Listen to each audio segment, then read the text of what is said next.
pastor. Entonces uno habla con él y uno hace preguntas y se da cuenta que sí, es de verdad que sí sabe.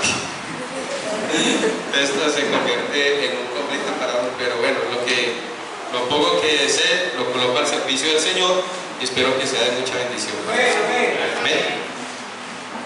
Bueno, hermanos, seguimos hablando con respecto a lo que es el Espíritu Santo y la sana doctrina. Y pues en el instituto a uno le enseñan sobre neumatología, que es el estudio científico de todos los hechos relacionados con el Espíritu Santo.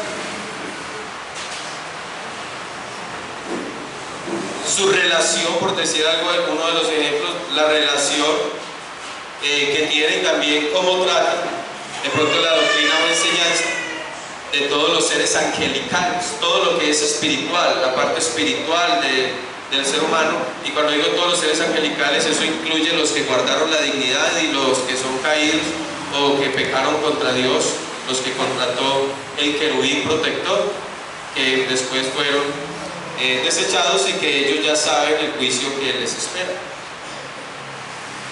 La pregunta de esta noche que viene a mi cabeza es: ¿qué es el Espíritu Santo? Tendríamos que volver a lo que estábamos hablando ayer con respecto a la teología, que nosotros conocemos de Dios exclusivamente lo que Él quiere dejarse conocer y revelar. Pretender definir al Espíritu Santo en su plenitud sería realmente una forma irresponsable, porque solamente conocemos de Él lo que Él ha permitido que nosotros conozcamos. Porque cuando hablamos del Espíritu Santo estamos hablando del mismo Dios.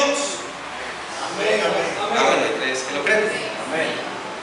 Estamos hablando del mismo Dios. La Biblia dice que Dios es ¿qué? ¿Y cuáles son las características de un espíritu? Invisible. Es invisible. Incorpóreo. Incorpóreo, no tiene cuerpo. Amorfo, no tiene una forma. ¿No? Intangible, etcétera, etcétera. Pero uno de los atributos exclusivos de Dios es su santidad. Es que Él es santo. La Biblia no le dice que Dios tiene santidad, sino que Dios es. O sea que en esencia Dios es ¿qué?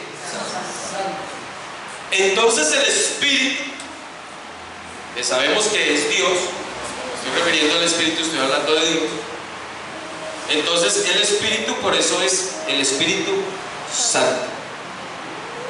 Entonces cuando nosotros queremos entrar a investigar, a indagar con respecto al Espíritu Santo, pues realmente nosotros vamos a encontrar solamente lo que Dios se deja que conocer, lo que Dios quiere revelar. Así como estábamos terminando anoche en el culto, que así como la Biblia no gasta letras, no gasta palabras ni frases para dar a conocer o a entender la existencia de Dios, si es que se le puede llamar entre comillas existencia. Escuchaba una vez del hermano Bernardo Serna que nos decía que Dios no existe. ¿En qué sentido? Hay que explicar. En el sentido que lo que existe es lo que ha sido creado. Y la Biblia no dice que Dios existe, sino que Dios es. ¿Sí estoy siendo claro? Me van a decir después: no, es que el pastor vino a decir aquí que Dios no existe. Sino que Dios en esencia es. Y la Biblia en ningún momento ni lo coloca ante la juicio, ni lo intenta explicar. Por eso cuando la Biblia empieza en Génesis 1:1, ¿cómo inicia? En el principio, ¿qué? Creó Dios. Así empieza. Génesis 1. En el principio creó Dios. O sea que no está en tela de juicio si Dios es, si Dios existe o no es. No, eso se sabe. Puede ser, por eso leímos. Porque es que hay filosofías donde sacan una cantidad de cosas porque quieren sacar como a Dios del lugar y colocarlo en tela de juicio. Pero la Biblia dice que toda la escritura es ¿qué? Inspirada por Dios. y es útil, y a nosotros nos enseña, nos corrige, y tiene también un propósito, para que el hombre de Dios sea que enteramente preparado para toda buena obra, que sea perfecto. Pero en el versículo número 2 de Génesis continúa diciendo: y el Espíritu de Dios se movía sobre la faz de las aguas. Entonces, cuando nos referimos al Espíritu Santo, nos referimos al mismo Dios. En otras palabras, no está en discusión la existencia de Dios, porque la Biblia arranca diciendo: hay Dios. Así de sencillo. Hay algunos nombres que recibe también el Espíritu Santo, como es Espíritu de Dios, Génesis 1:2, Números 24:2, cuando Balaam dice la Biblia que alza los ojos y el Espíritu de Dios vino sobre él. Mañana vamos a estar hablando sobre quiénes reciben el Espíritu Santo. También hay otro nombre que se le conoce, y es el Espíritu de Jehová, Isaías 11:2, y reposará sobre él el Espíritu de Jehová, Espíritu de poder, Mateo 10:20. Dice la Biblia que cuando sean llevados ante magistrados, ante gobernantes, ante reyes, no se preocupen, porque en aquella hora os será dado lo que habéis de hablar. Y en verso 20 dice: porque no sois vosotros los que habláis, sino el Espíritu de vuestro Padre que habla en vosotros. Entonces, Espíritu de Padre. También se le puede conocer al Espíritu Santo, o así lo da a conocer la Biblia. En otras palabras, hermano, cuando nosotros predicamos, por eso es tan importante la llenura, recibir el Espíritu Santo. Porque, hermano, es necesario que Dios hable a través de nosotros. Usted no se ha preguntado por qué cuando Pablo o Saulo de Tarso dice la Biblia que fue llamado por Dios, Dios mismo se le presenta, Jesús se le presenta: ¿quién eres tú, Señor? Yo soy Jesús, a quien tú persegues. ¿Y por qué Jesús no le da las indicaciones a Saulo de que se bautice, sino que manda a un hombre? El Señor envía a un ángel para que se le aparezca a Cornelio. Hechos 10. ¿Por qué Dios, no se ha hecho usted esa pregunta, por qué Dios no le predicó de una vez, o el ángel por qué no le predicó de una vez el evangelio como tal a Cornelio? Y hubiera dicho: no, mijo, vea, es que usted reciba el Espíritu Santo y bautícese en el nombre de Jesús, etcétera, etcétera. No, ¿qué le digo? Mande a llamar a Pedro. Porque es necesario, hermano. Dios quiere usarnos a nosotros. Hay gente que está esperando que baje un ángel del cielo y le hable la palabra. No, es que ¿quién ha venido del cielo pues a decir eso? ¿Quién ha venido de la muerte para decir tal cosa?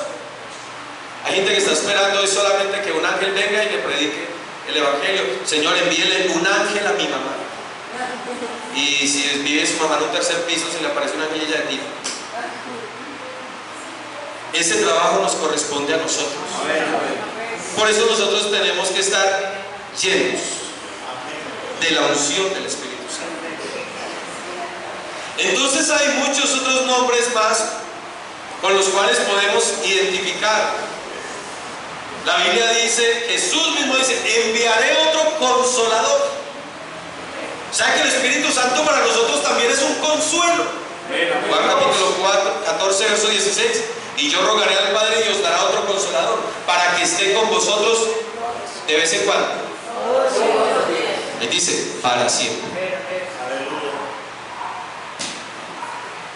¿Qué hay que hacer para que ese consolador, o sea el Espíritu Santo, me sea dado? Tendríamos que devolvernos un texto donde dice: guardar los mandamientos de Jesús. Por eso es tan importante que el Espíritu Santo vaya relacionado con la sana doctrina.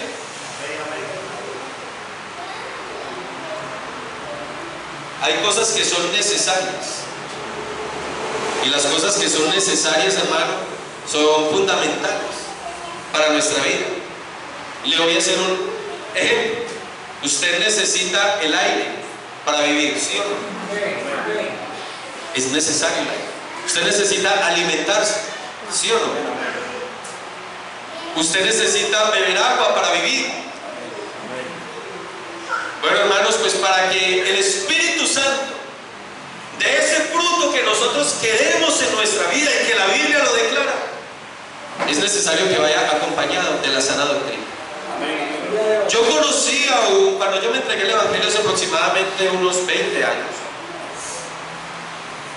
sucedió algo, porque usted sabe que uno llega a la iglesia y uno cree que todo el mundo es santo, que todo el mundo es bueno, que ¿sí o no? Y había un hombre, yo venía de hacer muchas cosas terribles en el mundo. Sí. Y entonces encontré a un joven, bueno, no era tan joven, pero encontré una persona que en todos los cultos era yo no sabía que era el Espíritu. Entonces yo pensaba que él era la persona más consagrada de la iglesia porque hablaba en lenguas todo el tiempo. Y uno veía ahí, ahora no entiende de pronto sobre la glosolalia, y para él como que el hablar en lenguas era un arte para engañar a las personas. Entonces yo veía que él llegaba con camisitas viejas, entonces yo iba y sacaba de mi closet camisas y le daba a él porque era una persona, era el varón de Dios. Pues yo no tenía ningún conocimiento. Y yo solamente lo escuchaba hablar en lenguas y lloraba y alzaba las manos. Pero su modo de vida no era al que manda la Biblia. Pero yo eso no lo entendía. Yo creía realmente que él se le estaba manifestando el Espíritu Santo, que era el resultado realmente de que era un hijo de Dios, una persona fiel y fervorosa al Señor. Y un día un pastor le dijo: ve amigo, porque él se robaba las cosas, mientras que los otros oraban en muchas ocasiones, él le cogía la sombrillita, cogía el saco, iba y lo guardaba, y después venía y se lo vendía a otro creyente. Decía: hermano, vea, le tengo esta chaquetita. Y después el problema: hermano, uy hermano, esta chaqueta es mía. No, hermano, esta chaqueta me la vendió fulano de tal. No vamos a decir el nombre porque eso es la chaqueta. Pero esa chaqueta me la vendió fulano de tal. Esa sombrilla es mía. No, esa sombrilla es mía. Esa me la vendió fulano de tal. A mi esposa se le quedó con una Biblia. Una Biblia muy bonita que mi esposa tenía. Y le pidió recompensa. Yo le dije: yo sé que usted la tiene. Casi digo el nombre. Yo sé que usted la tiene. Habría que editar ese. Yo le dije: yo sé que usted la tiene. Y como yo le había dado tantas cosas a él, pues yo ya lo conocía y ya iba entendiendo un poco más. Y verdad, nos devolvió, pero hubo que darle recompensa. Y era la persona que yo creía que, mejor dicho, ese era el super consagrado de la iglesia. Ah, bueno. Entonces ustedes conocerán más de esto que yo. Y metió un problema mucho, pero hermano, nosotros a veces nos dejamos llevar por la apariencia. Y hay gente que vive en la iglesia de apariencia. Bueno, terminemos con otros nombres. Espíritu de gracia, Hebreos 10:29, espíritu de vida, Romanos 8:2, espíritu de promesa, Efesios 1:13, espíritu de gloria, 1 de Pedro 4:14, espíritu de Cristo, Romanos 8:9, espíritu de unción, 1 de Juan 14:16. Si me coloco a leerle cada uno de los textos, le cuento que quedamos. A este precioso Espíritu Santo, Él también tiene unas características, y que son las mismas características de Dios. Salmo 139, verso 7 en adelante. Ese sí lo quiero leer. ¿Y hoy cuánto tiempo tengo? No, pues. Bueno, me toca en el piano. Salmo 139, verso 7. Hace la pregunta, el salmista dice: ¿a dónde me iré de tu espíritu. Pero él hace la pregunta porque él tiene la respuesta. ¿A dónde huiré de tu presencia? Porque está hablando es del Espíritu de Dios. Amén, amén. Si subiera a los cielos, ¿qué pasa? Y si en el Seol hiciera mi estrado, ¿qué? O sea que hay una característica del Espíritu Santo y es esa omnipresencia. Si tomare las alas del alba y habitare en el extremo del mar, aún allí me guiará tu mano, omnipotencia, y me asirá tu diestra. Si dijere ciertamente las tinieblas me encubrirán, aún la noche resplandecerá alrededor de mí. Aún las tinieblas no encubren de ti, y la noche resplandece como el día. Lo mismo te son las tinieblas que la luz. Porque tú formaste mis entrañas, tú me hiciste en el vientre de mi madre. Te alabaré, porque formidables y maravillosas son tus obras. Estoy maravillado, y mi alma lo sabe muy bien. No fue encubierto de ti. Omnisciencia, todo lo sabe. Y etcétera, etcétera, hermanos. El tener el Espíritu Santo es un privilegio. Pero es un privilegio que no es exclusivo. Porque dirán, no, pues que el Señor a mí sí me tiene para el Espíritu Santo. Otros dirán, no, para mí no. Mañana vamos a mirar quiénes reciben, para quién es el Espíritu Santo.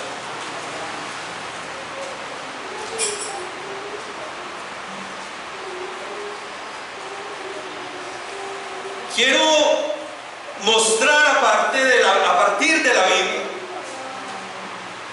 sobre algunas tipologías de las cuales nos habla la Biblia que podemos aplicarlas, son aplicables al Espíritu Santo. Y una de ellas en el Antiguo Testamento y aún en el Nuevo se habla como paloma.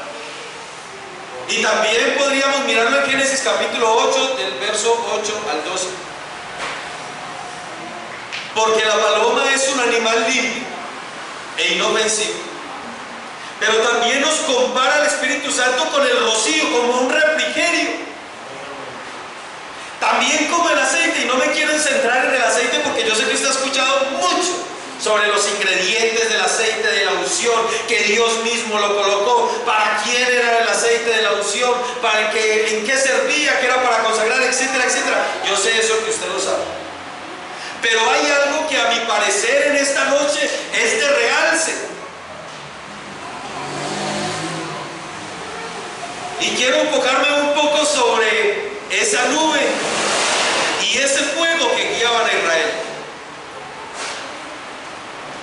En el siglo XIV o XV aproximadamente antes de Cristo, vemos una escena maravillosa de un pueblo grande que iba caminando por el desierto, siendo guiados por una nube.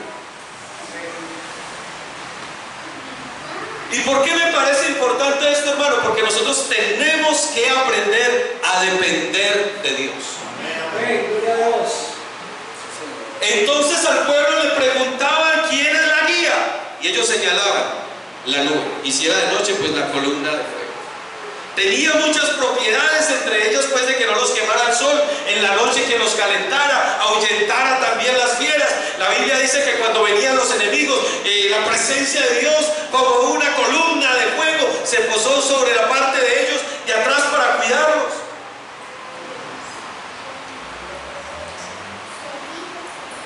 Pero si hay algo que tiene que caracterizar la iglesia del Señor, hermano, es aprender a depender de Dios.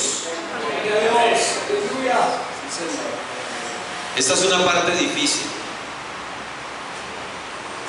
porque vivimos en este momento en un mundo de comodidad, de que todo es instantáneo, todo es rápido y queremos las cosas como ya. No es como antes que usted le mandaban un telegrama y su papá se murió y cuando usted lo recibía ya iban a exhumarle el cadáver. Sí, pasaba tiempo. Yo me acuerdo que mi mamá le decía, espere una llamada a tal hora en Telecom. Al otro día lo tenía que... No, No, ahorita usted necesita algo y saca el celular. Digo, ¿qué pasó que no hizo tal cosa? Queremos todo que. No tengo para el mercado, fulanito de tal, usted me presta. Y yo no creo, hermanos, que el propósito de Dios es que nosotros estemos preocupados por muchas cosas de las que nosotros hoy estamos preocupados. Gloria a Dios. Vea, hermano, cuando nosotros fuimos pastores allá en Pancitará, Cauca, resguardo indígena, allá no había un hospital. Un día me cayó un palo a mí en la cabeza y me abrió, aquí me quedó el hundidito, me abrió la cabeza. ¿Y qué tocó que hacer, hermano? Yo llegué con un pañuelo, con un trapo grande, con él aquí, y para el hospital manejando con la otra mano y escurra la sangre. Y en muchas ocasiones cuando no se puede ir al hospital, ¿qué tocaba que hacer? Venir al altar. Como que en últimas. Leí un libro y contaba la historia. Esto es extra bíblico, es una imaginación. Y la imaginación decía que el pueblo de Israel se levantaba y entonces miraba la nube, y cuando la nube se movía, inmediatamente tocaban trompetas y desarmen cortinas y organicen todo, porque nos vamos. Pero luego también la nube se posaba y entonces, bueno, abran otra vez las tiendas y aquí nos quedamos. Y decía en el libro que había una familia que después de 20 años dijo, no, la mujer le dijo, no, yo ya estoy cansadita de este cuento. Vamos a estar andando y dando vueltas. ¿Qué es esto tan horrible? No, no, no. Y cuando sonó la trompeta, porque todo el mundo se va, porque se movió la nube. Porque, hermano, el Espíritu Santo, que es Dios, debe de ser, hermano, nuestra guía, nuestra dirección. Hermano, aquí en Medellín hay hermanos que son comerciantes y son de negocios y todo eso, hermano. Antes de hacer un negocio, coloque primero a Dios. Señor, ¿usted quiere? A veces lo damos de último, pero colóquelo de primero. Lo cierto del caso, la mujer dijo, no más, mijo, digámosle que se llamaba José, como para colocarle un nombre conocido, bíblico. No, José, ya estoy harta. ¿Qué pesar de estos muchachos? Cuando se quieren moverse, bueno, hoy nos vamos a quedar y aquí vamos a hacer todo lo que necesitamos. Pero salieron en la mañana y ya no había maná, ya no había dinero. Se había quitado la nube y empezó a quemar el sol. En la noche las fieras y el frío. Y así a veces pasa en nuestra vida, hermanos. Como que nos cansamos de la presencia de Dios. Ya no quiero más presencia de Dios. Señor, yo quiero hacer las cosas a mi manera. Y usted, escúcheme por favor, usted es soberano en sus decisiones, pero usted también tiene que ser responsable de sus decisiones. El Señor a usted le perdona el pecado, pero la consecuencia del pecado es el lastre que usted va a tener que cargar. Usted, déjeme pensarlo de esta manera, como en manera de ilustración. Una persona puede ir a embarazar a una niña, a una mujer, y entonces él viene y se arrepiente y el Señor lo perdona. Pero hay un niño por el cual tiene que responder el resto de la vida. Porque Dios perdona el pecado, pero el lastre, la consecuencia va a ser el lastre que va a tener que... Porque nosotros tenemos que ser responsables, hermano. Nosotros tenemos que aprender a depender de Dios. Y les quiero contar algunas cosas de las cuales han sucedido en mi vida. Porque es que esto es muy fácil decirle al pueblo, yo le decía al hermano, es muy fácil decirle al pueblo, hermano, espere en Dios.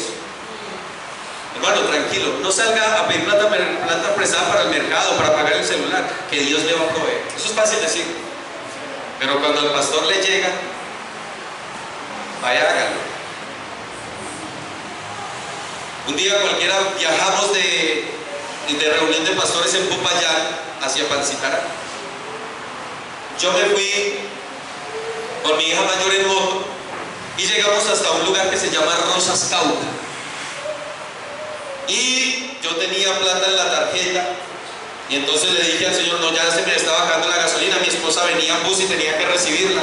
Y entonces le dije al Señor de de la gasolinera le dije: señor, usted recibe tarjeta, porque necesitaba tanquear y todavía me faltaban como unas 4 horitas más o menos de camino. Y el señor dijo: no, aquí no se recibe tarjeta. Mi hija mayor me dijo: papi, ¿qué vamos a hacer? Y como buena respuesta de pastor: Dios proveerá. No habíamos almorzado.